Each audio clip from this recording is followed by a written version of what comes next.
Imed s'est blessé au pouce. Et honnêtement, on ne savait même pas s'il y aurait un jour 4 dans ce parcours. 7 centres de formation en 7 jours. Ça semblait compromis. Mais quand je l'ai appelé, il m'a dit: Johnny, on va jusqu'au bout. Alors je ne pouvais pas le laisser entrer à Nanterre sans passer par la boutique. Je vais lui prendre un protège-pouce de chez Decathlon. Les lacets serrés, le regard concentré. Malgré la blessure, le joueur est prêt.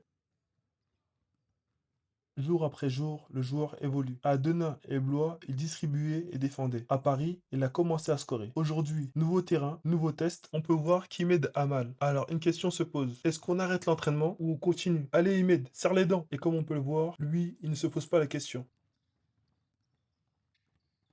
Parfois, le mental prend le dessus sur la douleur. Et c'est exactement ce qu'on voit ici. Franchement, on dirait même plus qu'il est blessé. Bon, je sais que toi aussi, tu veux le voir jouer en match. Alors c'est parti. Imed attaque, il met un coup de physique et inscrit le panier. Parce qu'au final, c'est dans la douleur qu'on voit le vrai visage d'un joueur.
En 4 jours, c'est clairement la meilleure détection qu'il ait faite. Franchement, je n'ai rien à dire, c'est presque parfait. Mais maintenant, la vraie question, c'est pourquoi il n'a pas montré ça dès le premier jour? Parce qu'aujourd'hui, maintenant que je sais de quoi il est capable, il n'a plus le droit de faire moins bien. La détection est maintenant terminée. Mais une seule question reste. À votre avis, Imed sera-t-il convoqué pour un autre essai?